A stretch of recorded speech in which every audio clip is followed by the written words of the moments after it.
Hello friends, welcome to your own channel UPSC CAPF with Himanshu वत्स।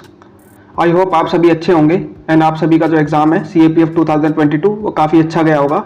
ठीक है, और जिनका अच्छा नहीं भी गया है तो वो अपनी होप जो है अभी बना करके रखो, बिकॉज रिजल्ट अभी आया नहीं है और जब भी आएगा हो सकता है कि आपका भी जो चांस है वो बन जाए। बिकॉज काफ़ी सारे केसेस में ऐसा होता है कि जो आपका स्कोर बन रहा है वो रियलिटी में उतना स्कोर नहीं आ पाता, या फिर उससे ज़्यादा आ जाता है, उससे कम भी आ सकता है। बिकॉज कोचिंग्स के आंसर की और जो नॉर्मल जो आंसर की बनाई जाती हैं इनमें और जो यूपीएससी के आंसर की है उनमें कुछ वेरिएशंस होते हैं। उन वेरिएशंस को हमें जो है वो इग्नोर नहीं करना है, उनको भी ध्यान में रखना है। उनके बेसिस पे भी आपका स्कोर जो है वो बढ़ सकता है। और ये भी हो सकता है कि पेपर 2 आपको लग रहा हो कि आपका अच्छा नहीं हुआ है, लेकिन हो सकता है कि वो अच्छा हो और आपका जो स्कोर है वो ज़्यादा आ जाए।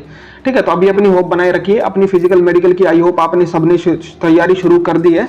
और अगर नहीं करी है तो अभी मैंने recently physical and medical exam से रिलेटेड एक वीडियो जो थी ना वो अपने चैनल पर डाली थी, तो आप उसको देख सकते हो। उसमें मैंने काफ़ी डिटेल के अंदर फिजिकल के बारे में बताया गया है कि फिजिकल क्या है, फिजिकल में फिजिकल स्टैंडर्ड्स में क्या क्या होता है, फिजिकल एफिशिएंसी टेस्ट जो है उसमें कौन कौन से इवेंट होते हैं, कैसी कैसी वो लोकेशंस होती है जहाँ पे वो होता है, कितना टाइम मिलता है, ठीक है, और कितनी लीनियंसी होती है, कितनी स्ट्रिक्टनेस होती है, वो सब बताया है।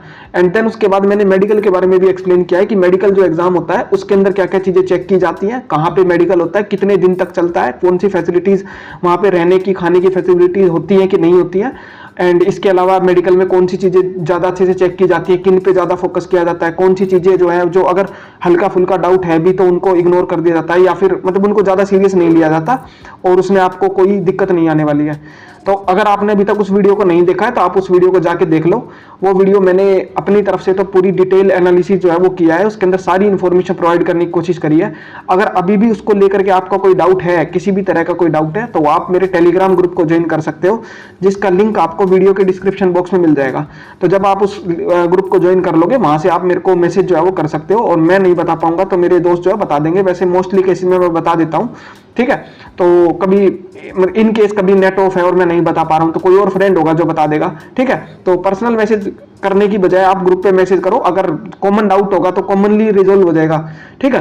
तो ये है। अब आज की वीडियो के अंदर हम किस बारे में बात करेंगे, तो यहाँ पे हम यूपीएससी के डिटेल्ड एप्लीकेशन फॉर्म के बारे में बात करेंगे for the CAPF AC 2022 examination, ठीक है। अब ये 2022 का सीएपीएफ का डैफ हम अभी क्यों डिस्कस कर रहे हैं, ये रियल डैफ नहीं है, ये एक सैंपल डैफ है। पहली बात तो सैंपल डैफ है, इसके थ्रू मैं आपको ये दिखाने की कोशिश करूंगा कि कौन कौन सी जो डिटेल्स हैं जो कि डिटेल एप्लीकेशन फॉर्म जो है उसके अंदर भरनी होती है। क्यों? क्योंकि बिकॉज डैफ तो एक्चुअल में क्या होगा ना, रिजल्ट जब आएगा उसके रिजल्ट के अंदर बता दिया जाएगा कि इस तारीख को डैफ आएगा और आपको 15 से 20 दिन मिलेंगे उस डैफ को भरने के लिए। लेकिन उसमें क्या होता है ना, डिटेल एप्लीकेशन फॉर्म में कुछ चीजें ऐसी होती हैं जो कि आपको उसी वक्त फिर सोचना, अगर पढ़ा तो काफी दिक्कत हो जाएगी। आपको पहले से ही नॉलेज होनी जरूरी है, आपको पहले से ही पता होना जरूरी है कि कौन कौन सी फोर्सेज होती हैं, मेरे को कौन सी प्रेफरेंस डालनी है, कौन सी मेरे को प्रेफरेंस नहीं डालनी है, और भी काफी सारी डिटेल्स हैं। कुछ डिटेल्स वो होंगी जो कि आपकी बेसिक डिटेल्स है जो आपको पहले से पता होंगी, कुछ आपको नहीं पता होंगी तो वो आपको पहले से प्रिपेयर करके रखनी पड़ेंगी, बिकॉज वो टाइम कम होगा अगर आपने प्रिपरेशन नहीं करी तो उस सिचुएशन। क्योंकि ये देखो, प्रिपरेशन करने का कारण क्या है, प्रिपरेशन करने का कारण ये है कि ये ना इंटरव्यू के लिए माध्यम बनेगा। आप जब इंटरव्यू देने जाओगे ना तो इंटरव्यू में क्या होगा कि जो बोर्ड होगा ना वो इस डैफ को लेकर के आपके सामने बैठेगा, ठीक है। और इसमें अगर आपने कुछ भी उल्टा पुल्टा भर रखा है जो कि आपको लगता है कि भाई सही नहीं है, ठीक है, और आपको नहीं भरना चाहिए था, तो बाद में फिर आपको दिक्कत होगी। इसलिए पहले से आप अपना प्रिपेयर हो जाओ और उसमें जो है आप अपनी जो है चीजें थोड़ा थोड़ा रिसर्च करना शुरू कर दो। बेसिकली अपनी हॉबीज के ऊपर रिसर्च करना शुरू कर दो, अपना जो फोर्सेज है उनके बारे में जानना शुरू कर दो, बिकॉज उनके बारे में सही से जानोगे तभी तो सही से प्रेफरेंस डाल पाओगे कि आपको कौन सी फोर्स सूट करती है, ठीक है। अगर आपको रिक्वायरमेंट होगी कि कौन सी फोर्स क्या काम करती है और मेरे को कौन सी फोर्स सूट करेगी, तो आप बता दो, मैं उसके लिए एक डेडिकेटेड वीडियो बना दूंगा फोर्स प्रेफरेंस को लेकर के, और अपनी फोर्स प्रेफरेंस है वो भी बता दूंगा, और अगर कुछ समझ में नहीं आ रहा तो जनरल आप क्या डाल सकते हो वो भी बता दूंगा, ठीक है। तो इस वीडियो के थ्रू हम डैफ के बारे में बात करेंगे, डैफ के अंदर सारे कौन कौन से पॉइंट्स है जो कि आपसे भरवाए जाते हैं। बिकॉज अभी तो आप जो है थोड़ा रिसर्च कर लोगे, आपके पास टाइम भी है, लेकिन बाद में उस टाइम पे आपके पास टाइम नहीं होगा और आपको जो है थोड़ा बहुत हो सकता है कि सफर करना पड़ जाए इन द एंड, ठीक है। तो एक एक करके हम सारी डिटेल जो है वो देख लेते हैं। तो डिटेल्ड एप्लीकेशन फॉर्म ये एक्चुअल में रिटर्न के बाद आएगा और ये ऑनलाइन फॉर्म भरा जाएगा, और इसके लिए ऑनलाइन फॉर्म जो है ये भरा जाएगा, और जो है कुछ डिटेल्स आपकी पहले से ही डली आएंगी, कुछ नई डिटेल्स हैं जो कि आपको डालनी होगी। तो एक एक करके हम वो चीजें देख लेते हैं। तो सबसे पहले डैफ जो है वो ऐसा दिखता है, ठीक है। और यहाँ पे 2 फोटो की बजाय 1 फोटो आपको दिखाई देगी, और ये फोटो पहले से ही लगी हुई आएगी, जो आपने फॉर्म भरते वक्त लगाई थी ना, तो ये डैफ में ऑलरेडी लगी हुई आएगी, ठीक है। फिर उसके बाद आपका जो ये आपकी जो है बेसिक डिटेल्स है, लाइक आपका नेम, ये भी शायद पहले से ही डाला हुआ आता है। एड्रेस ऑफ कोरेस्पोंडेंस, इसको आप अगर चाहो तो चेंज कर सकते हो, लाइक आपका पोस्ट ऑफिस, सिटी, आपका स्टेट, डिस्ट्रिक्ट कोड, ठीक है, ये आपका एड्रेस हो गया। फिर आपका telephone, mobile, fax, email and postal, permanent postal address. अब इसमें ऑप्शन आता है कि आपके ये जो एड्रेस है, एड्रेस ए और एड्रेस बी अगर सेम है तो आप जो है वो चेक मतलब एक चेक बटन होता है, चेक को क्लिक कर दोगे तो ये सेम डिटेल्स होती है ना उसमें कॉपी हो जाएंगी, ठीक है। फिर उसके बाद आपकी जो ये सब बेसिक डिटेल चल रही है, आपकी डेट ऑफ बर्थ क्या है, आपने कोई एज रिलैक्सेशन जो है वो क्लेम किया है कि नहीं किया है, ठीक है। और अगर एज रिलैक्सेशन क्लेम किया है तो आपको उसका जो है डॉक्यूमेंट्री जो एविडेंस है वो देना पड़ेगा अपना सपोर्ट के अंदर, ताकि आपका जो क्लेम है वो वैलिड जो है वो क्रिएट किया जा सके। फिर आपकी नेशनैलिटी, आपका जेंडर, सिटीजनशिप, आपका स्टेट ऑफ डोमिसाइल, ठीक है। ये आप थोड़ा ध्यान से देख लो, बिकॉज इससे क्या होगा कि आपको एक आइडिया लग जाएगा कि अगर कोई डॉक्यूमेंट आपके पास नहीं है और इसमें मांगा गया है तो आप पहले से उसको प्रिपेयर करके रखो, बिकॉज बाद में बहुत हासिल होता है और आप उसको नहीं ला पाओगे और फिर बाद में आपको अननेसेसरी जो है वो प्रॉब्लम्स फेस करनी पड़ेंगी at the time of interview. वो आपको प्रोविजनल कैटेगरी में डाल देंगे, ठीक है। बाद में फिर प्रोविजनल ये लटका रहता है काफी लंबे समय तक। नॉर्मल लोगों का तो ज्वाइनिंग आ नहीं रही है, प्रोविजनल वालों की तो और भी लेट आती है। तो उन सब चीजों से बचना है तो इस वीडियो को पूरा देखना, बहुत ही ध्यान से देखना, बिकॉज सारी डिटेल्स मैं इसमें कवर करने की कोशिश करूंगा, ठीक है। तो आगे बात कर लेते हैं। ये आपका जो है मैरिटल स्टेटस आपका, कि लाइक आप मैरिड हो, अनमैरिड हो, ये आपकी कम्युनिटी। अब कम्युनिटी में भी यहाँ पे डिटेल बताई हुई है कि आप ओबीसी से बिलोंग करते हो या फिर आप क्रीमी लेयर हो या फिर नॉन क्रीमी लेयर में बिलोंग करते हो, ठीक है। SC ST और ओबीसी कम्युनिटीज जो होती हैं वो जनरल बेसिकली ये बोल रहा है candidates not belonging to neither SC ST और नॉर OBC, तो वो अपना जनरल डालेंगे, ठीक है। उस टाइम पे ये 2019 का सैंपल है तो इसमें EWS का ऑप्शन नहीं है, बाकी उस टाइम पे EWS जो है वो अब तो है, आ चुका है, तो यहाँ पे 1 पॉइंट और आ जाएगा EWS का, ठीक है। आपको जो भी आपकी कैटेगरी है, अगर आप अपनी कैटेगरी जो भी आपने डाली है, पहली बात तो कैटेगरी चेंज करने का ऑप्शन नहीं आएगा। आपने फॉर्म भरते वक्त जो कैटेगरी डाली थी वही कैटेगरी यहाँ पे ऑलरेडी प्री फिल्ड जो है वो आएगी, तो वही आपको लेकर के चलनी है, ठीक है। तो फिर उसके बाद अब ये पूछता है कि do you possess the prescribed educational qualification, तो ये आपके पास होना जरूरी है, बिकॉज आप यहाँ पे यस डालोगे। अगर आपने यहाँ पे नो डाल दिया तो आपका डैफ भरा ही नहीं जाएगा, बिकॉज अगर आप एजुकेशनली क्वालिफाइड ही नहीं हो तो फिर कैसे अप्लाई करोगे। तो यहाँ पे यस आएगा, और यस आने के बाद फिर आप क्या करोगे, अपनी एजुकेशनल क्वालिफिकेशन की डिटेल वो डालोगे। अब यहाँ पे एक गलती बता देता हूँ, मेरा एक फ्रेंड था लास्ट ईयर, उसने एजुकेशनल क्वालिफिकेशन में ना 10th के और 12th के नंबर डाल दिए, जबकि ये एजुकेशनल क्वालिफिकेशन ना आपकी ग्रेजुएशन की बात कर रहा है। तो आपको ग्रेजुएशन के बारे में डिटेल प्रोवाइड करनी है कि do you have basic educational qualification, जो भी है आपकी एजुकेशनल क्वालिफिकेशन जो भी आपने करी है। फिर पूछेगा आपका फॉरेन इंस्टीट्यूशन से आपने करी है, अगर करी है तो बता सकते हो, उसकी डिटेल्स दे सकते हो आपकी, ठीक है। और फिर यहाँ पे आएगी एजुकेशनल क्वालिफिकेशन जो कि मैट्रिकुलेशन और इक्विवेलेंट, मतलब ये 10th की बात कर रहा है आपका, ठीक है। तो यहाँ की आपकी डिटेल्स डालनी है, तो ये आप सारी इंफॉर्मेशन इसमें डालोगे। आपने कौन सा एग्जामिनेशन पास किया, लाइक क्लास 10th का, फिर उसकी ग्रेड क्या थी, परसेंटेज क्या था, आपका CGPA क्या था, ईयर ऑफ पासिंग, सब्जेक्ट क्या थे, ठीक है। अब यहाँ पे सब्जेक्ट के बारे में बात करूँ तो जब आप डैफ भरोगे ना तो सब्जेक्ट सोच समझ के डालना। सब्जेक्ट सोच समझ के डालना मतलब ये है कि सब्जेक्ट जो है वो तो वही है, उनका ऑर्डर थोड़ा ध्यान से रखना, क्योंकि कई बार क्या होता है कि जब जो बोर्ड मेंबर्स है, मान लो वो पेज पलट रहे हैं और उनका ध्यान सबसे पहले आपके पहले सब्जेक्ट पे चला गया। मान लो जैसे मैं तो मैथ्स भरता हूँ हमेशा ऊपर, ठीक है। जैसे ऑर्डर तो रहता है ना, English, Hindi, math, science, SST 10th class के लिए, लेकिन मैं मैथ्स को पहले रखता हूँ ताकि अगर उनका ध्यान जाए भी तो मैथ्स पे जाए और वो मैथ्स के ही क्वेश्चन पूछे, अगर पूछे भी तो आप यहाँ पे सब्जेक्ट अपने ऑर्डर का ध्यान रख सकते हो अपने हिसाब से, उनका मतलब बोर्ड का थोड़ा सा ध्यान अपनी तरफ अट्रैक्ट करने के लिए। वैसे तो ज्यादा फर्क पड़ता नहीं है, बट फिर भी अपनी तरफ से कोई कमी नहीं छोड़नी है। Name of school, college, institution, तो कंप्लीट नेम, कोई वो जो होता ना मतलब कंप्लीट नेम जो भी आपके स्कूल का नाम है, लाइक मेरे स्कूल का नाम जो भी है लाइक ABC है, तो मैं ABC की फुल फॉर्म जो भी होगी वो डालूंगा, ठीक है। नेम ऑफ बोर्ड, यूनिवर्सिटी, यहाँ पे आप अपना जो एग्जामिनेशन पास 10th हो गया, 12th हो गया, कॉलेज हो गया, वो सब डाल दोगे, ठीक है। वो सारी डिटेल जो है वो आपकी उसमें ऑनलाइन फॉर्म में आएंगी, तो आपको चिंता करने की कोई जरूरत नहीं है उसमें। फिर आपसे पूछा जाएगा कि whether you possess NCC B और NCC C सर्टिफिकेट। तो ये NCC सर्टिफिकेट जिन लोगों ने NCC करी है, देखो जैसे मैंने तो NCC करी नहीं है, बट जिन्होंने NCC करी है तो उनके पास सर्टिफिकेट होगा। तो आपके पास अगर कोई सर्टिफिकेट है तो आप यस या नो जो है वो भर सकते हो कि आपके पास सर्टिफिकेट है कि नहीं है, और अगर है तो वो आपको फिर वहां पे अपलोड भी करना पड़ेगा बाद में, ठीक है। और अगर आपके पास सर्टिफिकेट नहीं है तब तो फिर मत ही डालना यार यस और नो इसके अंदर, यस इसके अंदर, ठीक है। फिर आपसे पूछा जाएगा whether you are an ex serviceman. अब ये बहुत ही बड़ा इंपॉर्टेंट पॉइंट है, इसके ऊपर तो मैं आपको एक कहानी सुनाना चाहूंगा, ठीक है। ज्यादा टाइम नहीं लूंगा, बस एक छोटी सी कहानी आपको बताना चाहूंगा। लास्ट ईयर 2020 में, लास्ट टू लास्ट ईयर, मेरा एक फ्रेंड था, उनके पेपर 1 में 140 प्लस मार्क्स थे। उन्होंने इंटरव्यू के लिए जब फॉर्म भरा था, ये डिटेल्ड एप्लीकेशन फॉर्म, या फिर जब वो जो पेपर के लिए फॉर्म भरा था, उसमें गलती से उन्होंने एक्स सर्विसमैन पे टिक लगा दिया, यानी कि एक्स सर्विसमैन को यस लगा दिया। ऑल्दो वो एक्स सर्विसमैन नहीं है, लेकिन फिर भी उन्होंने वो जो यस लगा दिया, उनको नहीं पता चला, बिकॉज कैफे पे फॉर्म भरते वक्त थोड़ी बहुत जल्दबाजी में वो टिक लग गया। उन्होंने रिटर्न क्लियर किया, फिजिकल मेडिकल भी दिया, इंटरव्यू का जब शेड्यूल आया ना तो उनका नाम नहीं था लिस्ट के अंदर। और कारण क्या दिया, तो उन्होंने यूपीएससी में जब जाके पता किया तो कारण उनको ये पता चला कि उन्होंने एक्स सर्विसमैन पे टिक लगाया हुआ है, जिसकी वजह से उनका कैंडिडेचर जो है वो कैंसिल किया जाता है, उनका ओवरऑल कैंडिडेचर ही कैंसिल कर दिया गया। ठीक है, अब क्यों कर दिया गया, बिकॉज यूपीएससी से जब उसने पूछा कि भाई मेरे को जो है आप जनरल कैटेगरी में भी तो काउंट कर सकते हो, ये गलती से लग गया, तो यूपीएससी का कहना था कि जो एक्स सर्विसमैन वाला पॉइंट है ना, इसमें ये जनरल और ये जो है ये हम कन्वर्जन जो है वो नहीं करते, ये जो एक्स सर्विसमैन कैटेगरी है इसमें हम ये जो जनरल वाला जो कन्वर्जन है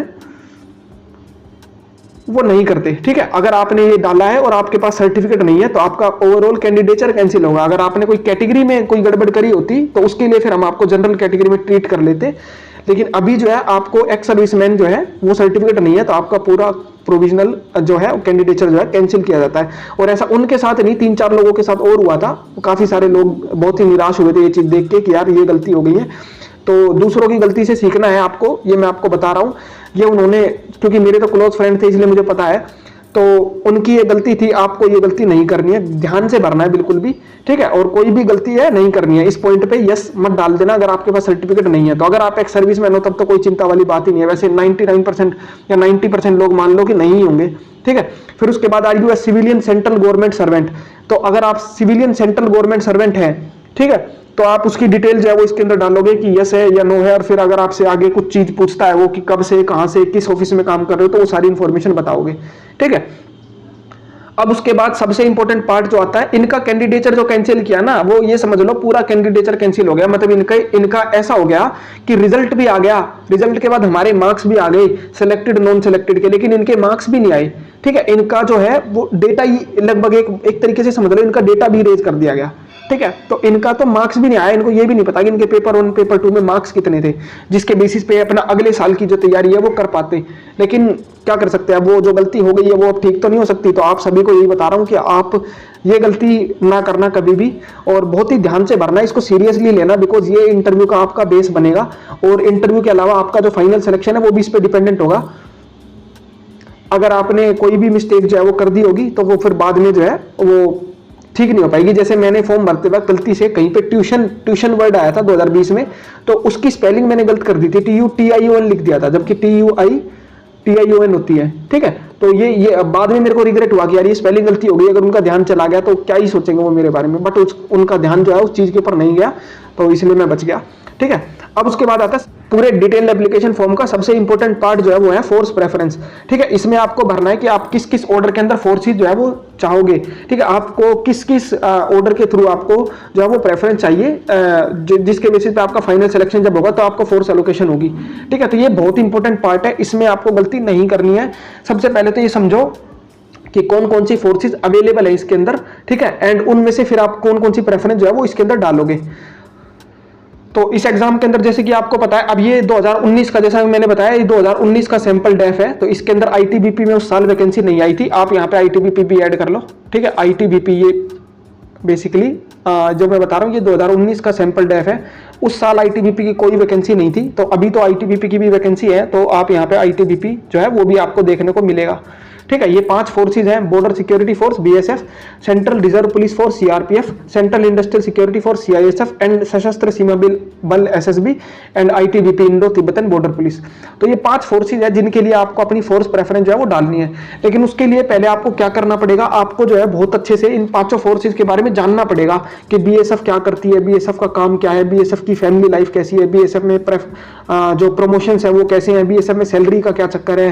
ठीक है, कौन कौन सी विंग्स हैं, उसी तरह से CRPF का जानना पड़ेगा, CISF का जानना पड़ेगा, SSB ITBP के बारे में प्रॉपर डिटेल जाननी पड़ेगी। डिटेल में मैंने जब अपना डेफ भरा था उससे पहले, क्योंकि मुझे पता था रिटर्न देने के बाद कि मेरा रिटर्न तो आराम से क्लियर हो रहा है, तो उस टाइम पे मैंने प्रॉपर दुनिया भर की वीडियो जो थी मैंने यूट्यूब पे देखी, ये जानने के लिए कि भाई CISF क्या काम करती है, CRPF क्या करती है, मेरे को कौन सी फोर्स सूट करेगी, किसके लिए मैं बना हूं, कौन सी जो है मेरी फैमिली लाइफ, मेरी प्रोफेशनल लाइफ को सूट करेगी, कौन सा मेरा प्रमोशनल एस्पेक्ट अच्छा रखेगी, ठीक है। तो ये सारी चीजों को आपको अभी से जो है तैयार करके चलना है, बिकॉज बाद में आप जो है इतना टाइम नहीं दे पाओगे कि आप सोच सको, बिकॉज आपको फिजिकल मेडिकल की भी तैयारी करनी है। अगर डैफ आ गया है तो ये समझ लो कि 1-1.5 महीने के अंदर फिजिकल भी हो जाएगा, तो वो आपको टेंशन हमेशा रहेगी, ठीक है। तो पहले से ही आप फोर्स प्रेफरेंस जो है भर सकते हो। और आपको भरना कैसे है, लाइक बीएसएफ है, लाइक आपकी मान लो, मैं एक जस्ट एक एग्जांपल दे रहा हूं, लाइक बीएसएफ को आप पहली प्रेफरेंस देना चाहते हो, या लाइक मान लो सीआईएसएफ को पहली प्रेफरेंस देना चाहते हो, सीआईएसएफ की 1, मान लो सीआरपीएफ को आप एसएसबी को 2 देना चाहते हो तो ये 2 हो गया,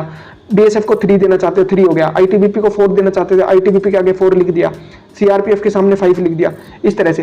तो आप ये मतलब ये मैं किसी फोर्स के बारे में नहीं बता रहा हूं कि कौन सी क्या है कैसी है, ये जस्ट मैं ये बता रहा हूं कि आपको इस तरह से भरनी है, बिकॉज ये फोर्सेस के बारे में अच्छे से पता लगाना जरूरी है, अदरवाइज तो आपको रिग्रेट होगा। मेरा एक फ्रेंड है, उन्होंने 2019 का इंटरव्यू भी दिया है, तो मैंने तो नहीं दिया था उस टाइम पे, लेकिन उन्होंने जो है 2019 का इंटरव्यू दिया, तो उन्होंने मुझे बताया कि उन्होंने जो है अपनी फोर्स प्रेफरेंस में एक ऐसी फोर्स को पहले पे रख दिया जिसमें वो नहीं जाना चाह रही, उनको मतलब नहीं है उसमें इंटरेस्ट नहीं है, उसके अलावा इस फोर्स में इंटरेस्ट है। ये उनको ज्यादा अच्छी लगी पढ़ने के बाद, समझने के बाद, उनकी वीडियोस देखने के बाद, उनकी वेबसाइट पढ़ने के बाद। तो उन्होंने कहा कि यार अब मैं ये सोच रहा था 2019 में कि मेरा सिलेक्शन ना ही हो तो अच्छा है, क्यों, क्योंकि अगर सिलेक्शन हो गया और वो फोर्स उनको मिल गई तो फिर चेंज तो हो नहीं सकता, बिकॉज सीएपीएफ का रूल है कि अगर आपका किसी भी फोर्स में सिलेक्शन हो जाता है तो आप फिर चेंज नहीं कर सकते उसको, आपको एज ए असिस्टेंट कमांडेंट या तो उसी फोर्स में ज्वाइन करो या फिर पूरा प्रोसेस छोड़ दो, फिर आप बाहर हो जाओ, आप असिस्टेंट कमांडेंट बन ही नहीं सकते दोबारा। अगर आप सेलेक्टेड हो गए हो किसी भी फोर्स में तो आप दोबारा एग्जाम देने के लिए भी एलिजिबल नहीं हो, ठीक है। तो ये रूल है CAPF, central arm police forces assistant commandant exam का। तो उनको ये डाउट था कि भाई मेरा ना ही हो तो अच्छा है, ताकि मैं 2020 में और अच्छे से करूं। इवन उन्होंने 2020 में भी उनके मार्क्स थोड़े से कम थे तो उन्होंने इंटरव्यू स्किप कर दिया 2020 का इंटरव्यू अपने रिस्क पे उन्होंने स्किप कर दिया, ये सोच के कि 2020 में भी उनको जो है फोर्स मिल जाएगी, लेकिन वो फोर्स मिलेगी जिसमें वो फिर से नहीं जाना चाहते, ठीक है। इस बार प्रेफरेंस अच्छी थी बट मार्क्स थोड़े से कम थे, तो अभी 2021 के अंदर वो श्योर इंटरव्यू देंगे और शायद उनको अपनी जो भी पहली प्रेफरेंस है वो मिल जाए, बिकॉज उनके मार्क्स बहुत ही अच्छे हैं, ठीक है। तो ये आपको पहले से ही डिसाइड करके चलना है, यहां गलती कर दी आपने तो फिर बाद में जिंदगी भर रिग्रेट करना पड़ सकता है, ये देख लेना। बिकॉज बहुत सारे लोगों का ड्रीम होता है सीएपीएफ असिस्टेंट कमांडेंट बनना, और आप एक ऐसी फोर्स में चले गए जो फोर्स तो अच्छी है लेकिन आपके साथ सूट नहीं कर पा रही है, होता है ना। लाइक मतलब मैं ये नहीं कह रहा हूं कि लाइक वो फोर्स खराब है, फोर्स तो वो भी अच्छी है, वो भी अच्छी है, लेकिन आप उसमें एडजस्ट नहीं कर पा रहे हो, तो वो आपको प्रॉब्लम फेस करनी पड़ेगी। फोर्स का कोई इश्यू नहीं है इसके अंदर, ठीक है। तो ये है, ये आपको बहुत ध्यान से जो है फिल करना है, तो अभी से आप उसकी रिसर्च करना शुरू कर दो। मैं भी एक डेडिकेटेड वीडियो बनाने की कोशिश करूंगा जिसमें मैं सारी फोर्सेस को अच्छे से डिटेल में एक्सप्लेन करूंगा, ठीक है। अब उसके बाद जो अगली चीज आपसे पूछी जाती है कि आपसे पूछा जाएगा वर यू एवर एम्प्लॉयड, आप एम्प्लॉयड थे कि नहीं थे। अगर आप एम्प्लॉयड थे तो आप उसमें उसकी डिटेल्स डालोगे, यहाँ ये आपकी डेजिग्नेशन थी, पोजीशन थी, और ये आपका रेम्यूनरेशन था, टेम्परेरी था कि परमानेंट था, यहाँ से यहाँ तक आपने काम किया, ये ऑर्गेनाइजेशन थी, ये प्लेस ऑफ एड्रेस था वहाँ का, ठीक है। और एक कंपनी के बाद दूसरी में काम किया तो दूसरी की डिटेल्स, फिर तीसरी की डिटेल्स, इस तरह से, और योर प्रेजेंट एम्प्लॉयमेंट जो है वो क्या है। और अगर आपने नहीं काम किया है, जैसे मैंने भी कोई जॉब ज्वाइन नहीं करी है शुरू से लेकर अब तक, तो नो भरेंगे उसके अंदर, कोई दिक्कत नहीं है। मतलब हो सकता है वो आपसे पूछ ले इंटरव्यू के दौरान कि भाई आप 3 साल से खाली बैठे हो, आपने क्या किया, तो आप बता सकते हैं, अपनी हॉबीज बता सकते हो कि सर मैं टीचिंग करता हूँ, या ये करता हूँ, वो करता हूँ, या मैं यहाँ ऐसे फ्रीलांसिंग काम कर रहा हूँ। तो वो बात की बातें वो इंटरव्यू के अंदर जब आएगा तब हम बात करेंगे उसके बारे में। तो ये आपको डिटेल्स हैं जो कि आपको डालनी है, ठीक है। फिर उसके बाद आपसे आपका प्लेस ऑफ बर्थ, आपका जो प्लेस ऑफ बर्थ है वो आपका टाउन, विलेज, डिस्ट्रिक्ट, स्टेट, ये सब पूछा जाएगा। अब उसके बाद ये भी एक बहुत ही इंपॉर्टेंट पार्ट है इस डिटेल एप्लीकेशन फॉर्म का। काफी सारे लोग यहाँ पे फंस जाते हैं और गड़बड़ कर देते हैं, वो गड़बड़ नहीं करनी है बिल्कुल भी। ये पूछ रहा है कि whether you have been selected, या फिर आपने अप्लाइड, ठीक है। सेलेक्टेड के साथ साथ अप्लाइड भी पूछ रहा है। अगर आपने अप्लाई भी किया यूपीएससी के एग्जामिनेशन और रिक्रूटमेंट में, तो ये देखो टोटल पर्सनल चॉइस है। कुछ लोग क्या करते हैं कि वो अपने फेलियर्स को छुपाते हैं। तो अगर वो मान लो उन्होंने कभी एनडीए दिया है, उन्होंने कभी सीडीएस दिया और वो सिलेक्टेड नहीं हुए, उन्होंने कभी सिविल सर्विसेज दिया वो सिलेक्टेड नहीं हुए, तो वो उसको छुपाने की कोशिश करते हैं। लेकिन मेरा तो मानना ये है यार, देखो छुपाने से कुछ होगा नहीं, आपने दिया और आपका नहीं हुआ तो कोई बात नहीं, क्या हो गया। लेकिन उसके बाद भी आप इंटरव्यू तक पहुंच रहे हो तो ये काफी बड़ी बात है ना। तो इसलिए मैं तो डालता हूं देखो सारी डिटेल्स की, आप नेम ऑफ द एग्जामिनेशन, फिर आपने किस मंथ और किस ईयर में दिया था, आपका रोल नंबर क्या था। अगर रोल नंबर याद है आपको डाल दो, नहीं याद है तो 0 डाल देना, ठीक है। Whether you appeared at the interview, appear हुए कि नहीं हुए, रिकमेंडेड हो गए कि नहीं हुए। अब देखो मैं अपना बता देता हूं, मैंने एनडीए दिया है 2 बार, मैंने एनडीए भी डाला था, मैंने सिविल सर्विसेज दिया है 2-3 बार, मैंने उसका भी डाला, मैंने सीएपीएफ दिया है 1 बार, वो भी डाला हुआ है। और जो अभी 2021 का सीएपीएफ दिया है, अभी नया डेफ आएगा तो उसमें वो भी डाल देंगे, ठीक है। सीडीएस के बारे में बात करूं, मैंने आज तक सीडीएस कभी नहीं दिया, 1 बार भी नहीं दिया, ठीक है। तो इसलिए मैं उसकी डिटेल जो है उसके अंदर नहीं डालता। बट आप जो है अपना टोटली आपका डिसीजन है, आपको इसमें वो चीजें बतानी है कि नहीं बतानी है। बाकी आप सोचते हैं कि भाई नेगेटिव इंपैक्ट पड़ेगा, मेरे हिसाब से तो कोई नेगेटिव इंपैक्ट नहीं पड़ता, क्योंकि मैंने जो है सिविल सर्विसेज भी डाला था, अपना प्री भी डाला था, मींस भी डाला था, लेकिन मेरे को ऐसी कोई प्रॉब्लम जो है नहीं देखने को मिली। तो वो पर्सन टू पर्सन चॉइस है। बाकी इंपॉर्टेंट पार्ट तो है ये काफी, ठीक है, क्योंकि आप खाली छोड़ोगे तो उनको खुद ही पता चल जाएगा कि एक भी मतलब ऐसा कैसे हो गया कि आपने कोई भी यूपीएससी का एग्जाम नहीं दिया, एनडीए सीडीएस कुछ भी नहीं दिया, सिविल सर्विसेज नहीं दिया, सीधा सीएपीएफ में, और पहली बारी में आप इंटरव्यू तक, मतलब रेयर होता है ऐसा, पहुंचने को तो पहुंच सकते हैं लोग, कोई दिक्कत नहीं है, बट आपको डालनी चाहिए इसके अंदर डिटेल्स। फिर उसके बाद पूछा जाता है, have you ever been debarred by any public service commission और एसएससी और any of the examination selections. ठीक है, तो इसमें आपको बताना है कि कभी आप डिबार्ड तो नहीं हुए, आप रिजेक्ट तो नहीं हुए, तो इसमें आपको नो डालना है। ठीक है, मतलब अगर डिबार्ड कभी हुए होंगे, वैसे तो कोई हुआ नहीं होगा, ठीक है, बट अगर कोई हुआ है तो देख लेना क्या करना है, बाकी इसमें नो ही डलता है। ठीक है, गलती से यस मत डाल देना, वरना बहुत सारी डिटेल्स और पूछी जाएंगी जो कि आप फिर हैंडल नहीं कर पाओगे, कुछ डॉक्यूमेंट्स भी देने पड़ते हैं उसके लिए। फिर आपकी फैमिली की डिटेल्स आ जाएंगी सारी की सारी, लाइक आपके फादर का नेम, आपकी मदर का name, nationality of your father, nationality of your mother, ठीक है, और प्रेजेंट आपका पोस्टल एड्रेस जो है वो क्या है, ठीक है, और ये पोस्टल एड्रेस हो गया आपका, अब मतलब आपके फादर का। फिर उसके बाद मदर का जो पोस्टल एड्रेस है, ठीक है, मदर का जो भी एड्रेस है वो बता दोगे आप। फिर यहाँ भी एक इंपॉर्टेंट पार्ट आता है, ये भी एक काफी इंपॉर्टेंट पार्ट है, यहाँ पे बहुत सारी गलतियां जो है वो हो जाती है मेरे से, जैसे मैंने बताया था ट्यूशन वाले वर्ड में, वो मेरे मदर के प्रोफेशन में था जहाँ पे मैंने स्पेलिंग मिस्टेक कर दी थी। ठीक है, अब बाद में वो तो अच्छा हुआ कि उनका ध्यान नहीं गया, लेकिन मॉक इंटरव्यू में उनका ध्यान गया था। मॉक इंटरव्यू वालों ने मेरे से पूछ लिया था कि ये आपको स्पेलिंग आपने गलत लिखी है, और आपने बोला हुआ है कि आप इंग्लिश लिखना और पढ़ना जानते हो, तो स्पेलिंग गलत लिख दिया आपने। ठीक है, तो वो ध्यान से भरनी है काफी सारी चीजें। अब यहाँ पे आपका मदर्स का प्रोफेशन, जो भी आपकी मदर जो है उनका जो भी प्रोफेशन है, ठीक है, हाउसवाइफ है तो हाउसवाइफ लिख सकते हो, ठीक है, और हाउसवाइफ की बजाय होम मेकर लिखना चाहते हो होम मेकर लिख सकते हो, जो भी आपकी चॉइस है। ठीक है, मदर का प्रोफेशन आपने डाल दिया। फिर आपके जो भी फादर का प्रोफेशन है वो भी डल जाएगा, यहाँ गलती से मदर हो गया, एक बार फादर प्रोफेशन एक बार मदर प्रोफेशन। ठीक है, और आपके फादर अगर मान लो एग्रीकल्चर के अंदर है तो वहां पे एग्रीकल्चर का ऑप्शन आ जाता है, तो आपको जो है एग्रीकल्चर जो है, अगर एग्रीकल्चर में है तो एग्रीकल्चर का ऑप्शन आ जाता है, आपको एग्रीकल्चर जो है वो डाल देना है। ठीक है, और बात पूछ रहा है if your father is in service, तो कौन सी पोस्ट है जो कि इनके द्वारा हेल्ड की जा रही है, तो वो आप बता दोगे मदर के द्वारा कौन सी पोस्ट हेल्ड की जा रही है। अब यहाँ annual income of your father, तो ये एनुअल इनकम आपको पता होगी क्या है क्या नहीं है। अगर आप ईडब्ल्यूएस कैटेगरी में हो तो आप वही इनकम डालनी है जो कि आपने फॉर्म भरते वक्त जो है वो बताई थी वहां पे। Annual income of your mother आप बता दोगे क्या है। ठीक है, अब उसके बाद जो है ये जो है district of your father, district of your mother, ये काफी इंपॉर्टेंट चीजें हैं, बिकॉज ये आपको अभी ऐसे लग रहा होगा कि यार ये क्यों पूछ रहे हैं, ये एक्चुअल में इंटरव्यू के दौरान काफी काम आते हैं। आपकी मदर का जो डिस्ट्रिक्ट है उसके बारे में पूछा जाता है, फादर के डिस्ट्रिक्ट के बारे में पूछा जाता है, उनकी जो स्कूलिंग है, कभी कभी मतलब कुछ अगर डिफरेंट हो तो आपसे पूछ लिया जाएगा। कुछ मतलब कुछ जगह ऐसी होगी, लाइक मेरी मदर का जो होम डिस्ट्रिक्ट था वो ये था, मान लो एक पार्टिकुलर डिस्ट्रिक्ट था झज्जर था, तो मेरे को मॉक इंटरव्यू में पूछ लिया गया था कि झज्जर के बारे में काफी इन्फॉर्मेशन।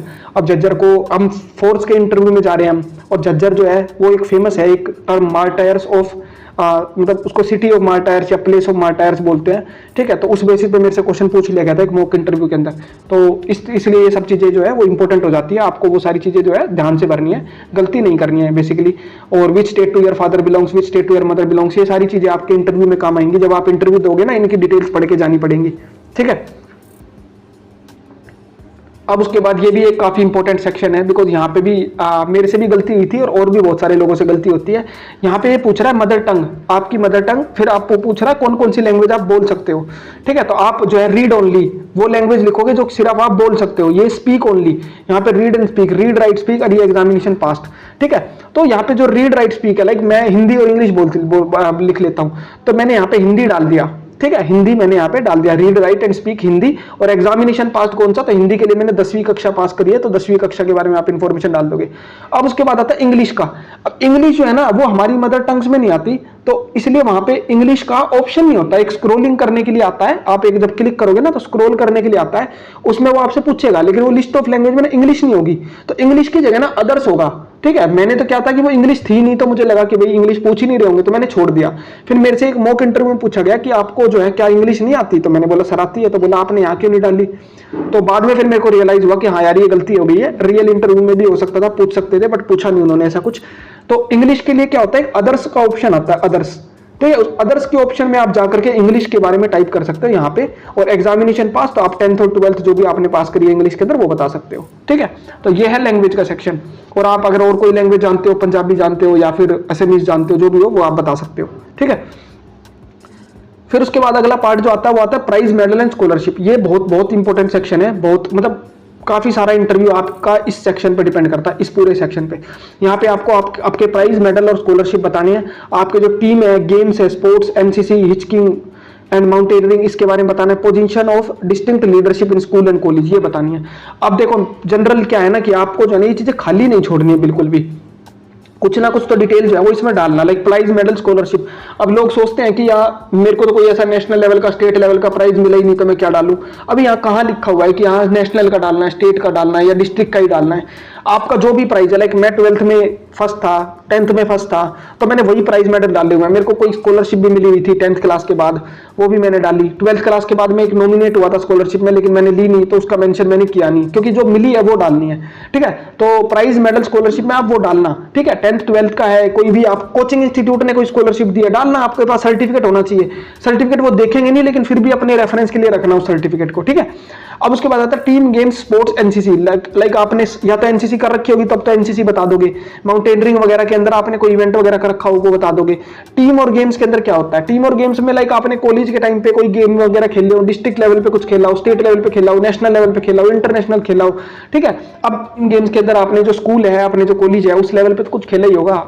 ठीक है, तो आपने लाइक स्कूल की कोई, कॉलेज की कोई क्रिकेट टीम में पार्टिसिपेट किया, वॉलीबॉल में, तो आप वो मेंशन कर सकते हो, कोई दिक्कत नहीं है यार। इंट्रा नहीं भी किया है तो आप चाहो तो मेंशन कर सकते हो, इंट्रा स्पोर्ट्स या इंट्रा कॉलेज स्पोर्ट्स या इंटर कॉलेज स्पोर्ट्स। इंट्रा भी लिख सकते हो, मतलब अपने कॉलेज के अंदर ही, इंटर भी लिख सकते हो, अपने कॉलेज से दूसरे कॉलेज के साथ कॉम्पिटिशन। तो ये सब चीजें आप मेंशन कर सकते हो। मेरा मतलब ये है कि आप खाली ना दिखाओ इसको, बेसिकली बिल्कुल खाली छोड़ दिया तो अजीब सा लगेगा मेरे हिसाब से। तो थोड़ा बहुत स्पोर्ट्स हर किसी ने खेला हुआ है, ठीक है, और बाकी नहीं खेला हुआ उतने अच्छे से तो आप लिखो, थोड़ा बहुत पढ़ के जा सकते हो। ठीक है, बट इतना ज्यादा भी मत भर देना। ठीक है, जैसे प्राइज मेडल स्कॉलरशिप में तो एक दो मेंशन कर दिया बहुत है, टीम गेम स्पोर्ट्स में 2 मेंशन कर दिए बहुत है, एक या दो। और फिर उसके बाद आती है पोजीशन ऑफ डिस्टिंक्ट लीडरशिप, या आपने लीडरशिप कोई भी ली हो। अब लोग पूछते हैं कि सर मैं इसमें मॉनिटर डालूं कि नहीं डालूं। यार देखो मॉनिटर ऐसा कुछ सब्जेक्टिव चीजें डालनी चाहिए कि नहीं डालनी चाहिए, बाकी मेरे हिसाब से तो इग्नोर ही करो, क्योंकि मॉनिटर हर कोई किसी ना किसी क्लास में बना ही हुआ होता है, तो सभी भर देंगे वो तो। हाँ, आप कॉलेज की कोई डिस्टिंक्ट लीडरशिप है, लाइक आपने कॉलेज के किसी इवेंट में पार्टिसिपेट कराया था, आपने कोई इवेंट कोऑर्डिनेट कराया था, आपने कोई जो है स्पॉन्सरशिप लाए थे आप, या कोई भी मतलब आपने किसी सोसाइटी का हेड कराओ, किसी सोसाइटी का डिबेटिंग कॉम्पिटिशन का कोई हेड रहे हो आप। ठीक है, मतलब डिबेटिंग सोसाइटी के हेड रहे हो, तो किसी भी तरह की ऐसी जो आपने कॉलेज में रखी हो वो आप यहाँ पे मेंशन कर सकते हो। देन उसके बाद अगली चीज आपकी जो बहुत ही इंपॉर्टेंट चीज आती है वो आती है extra curricular activities and interest. ये आपके बेसिकली हॉबीज के बारे में बात कर रहा है। तो आपको अपनी 2 या 3 हॉबीज लिखनी है, 3 से ज्यादा तो बिल्कुल मत लिखना यार। लोग 10-12 हॉबी लिख देते हैं, बाद में फिर उनको हैंडल करना भारी हो जाता है इंटरव्यू के टाइम पे। वो इतना ज्यादा बल्कि दिखता है कि वो फिर उससे क्वेश्चन भी नहीं पूछते और आप भी प्रिपेयर नहीं कर पाओगे, आपकी प्रिपरेशन भी नहीं हो पाएगी। तो इसलिए इस चीज को जो है थोड़ा सोच समझ के भरना हॉबीज। हाँ, ये जो पोजीशन स्कॉलरशिप हॉबीज, इसके बारे में बात करूं तो गूगल पे सर्च करो, अपने अंदर सर्च करो कि आपकी क्या हॉबीज हो सकती हैं। ठीक है, क्या आपको इंटरेस्ट है, और गूगल पे सर्च करो। अदरवाइज जो है विकास दिव्य कीर्ति सर हैं दृष्टि आईएएस के, उन्होंने एक वीडियो बना रखी है, पूरी सीरीज बना रखी है इंटरव्यूज के डैफ से रिलेटेड, उसको देख लो। उसमें आपको पता चल जाएगा कौन सी हॉबीज डालनी चाहिए, कौन सी नहीं। ये अभी से सोच के रखना इसलिए जरूरी है, बिकॉज बाद में फिर आप यहाँ वहाँ हाथ पैर मारते फिरोगे, कुछ भी उल्टा पुल्टा भरोगे, एंड अलग अलग कोचिंग्स के पास पैसे दोगे कि सर हम मेरा डैफ डिस्कशन कर दो, मेरा ये कर दो, वो कर दो, और वो फिर आपसे 2000-2500 रुपए चार्ज करेंगे। उससे पहले आप बची जाओ इस सब चीजों से, अभी सोच लो ये सब चीजें। ठीक है, फिर उसके बाद आपसे पूछा जाता है how many times you have appeared at the CAPF AC examination including, जैसे ये तो 2018 की बात हो रही है, अभी अब 2022 की है, तो इसमें वो आपसे पूछेगा कि how many times you have appeared including this current examination, यानी कि 2022 वाले को भी इंक्लूड करते हुए आपने कितने अटेम्प्ट दिए हैं। तो वो आप अटेम्प्ट बता दोगे, 2 या 3, जैसे मेरे 3 हो गए हैं तो आप बता दोगे। ठीक है, अब राइट द ईयर्स, वो पूछ लेगा कौन कौन से ईयर्स में थे, तो 2000 मैंने 20 में दिया, फिर 2021 में दिया, फिर मैंने 2022 में दिया, तो मेरे ये ईयर्स हो गए। आप अपने डाल दो जो भी आपके जो ईयर्स होंगे, ठीक है। फिर उसके बाद have you ever accepted allocation to the post of central arm police force as assistant commandant, ठीक है। तो नहीं, यहाँ तो ऑब्वियस सी बात है नहीं, अगर आपने एक्सेप्ट कर लिया होता तो ये डेफ नहीं भर रहे होते फिर आप, ठीक है। फिर उसके बाद है लिस्ट ऑफ एनक्लोजर, जिसके अंदर आपको अपलोड करने अपने सर्टिफिकेट। अब इस सर्टिफिकेट में 10th का सर्टिफिकेट जाएगा, ठीक है। आपका जो है एजुकेशनल क्वालिफिकेशन यानी कि ग्रेजुएशन के सर्टिफिकेट जाएंगे। आप अगर सेंट्रल गवर्नमेंट सिविलियन एम्प्लॉय हो वो सर्टिफिकेट जाएगा, आपका एक्स सर्विसमैन का सर्टिफिकेट जाएगा, आपका ओबीसी एससी एसटी ईडब्ल्यूएस जो भी कैटेगरी है उसका सर्टिफिकेट जाएगा, ठीक है। आपका फिर जो है वो एनसीसी का सर्टिफिकेट जो है वो भी जाता है, ठीक है। तो वो फॉर्म भरते वक्त जो है वो डिटेल जब आती है, लिस्ट आती है तो उसमें आ सकता है। फिर उसके बाद आती है अगली चीज, ये है डिक्लेरेशन। डिक्लेरेशन में क्या है कि आपने जो भी इंफॉर्मेशन दी है वो सही है, prior to my knowledge and इस तरह से यहाँ पे आपके सिग्नेचर ऑटोमेटिकली आ जाएंगे, ठीक है। यहाँ पे आपको प्लेस एंड डेट जो है वो कुछ डालना नहीं है, खाली से रहेगा, ये जब प्रिंट कराओगे तब आपको भरना पड़ेगा। और हाँ, डेफ जो है वो फिजिकल मेडिकल में भी चाहिए होता है, जब फिजिकल मेडिकल देने जाओगे ना वहां पे भी आपको डेफ ले जाना होता है, तो इसलिए देखभाल के सारी चीजें समझ के भरना, कोई गलती मत करना, ठीक है। और बिकॉज ये वीडियो इतनी पहले लेकर के आने का मकसद यही है मेरा, क्योंकि बिकॉज क्या होता है ना, बाद में टाइम नहीं मिलता, बाद में आप काफी सारी चीजें यहाँ वहां से पूछते हो, जो भी जैसा भाई बंधु बता देते हैं वो भर देते हैं। जैसे मेरे फ्रेंड है, उन्होंने जो है पहली प्रेफरेंस बीएसएफ डाल दी थी, लेकिन बाद में उनको मिल भी गई बीएसएफ क्योंकि इनकी रैंक अच्छी थी, लेकिन उनको बाद में रिग्रेट हुआ कि यार वो उससे ज्यादा बेटर था कि वो कोई और फोर्स जो है उसको टॉप पे रखते, बिकॉज सबकी अपनी अपनी चॉइस है ना, तो वो गलतियां नहीं करनी है आपको बेसिकली, ठीक है।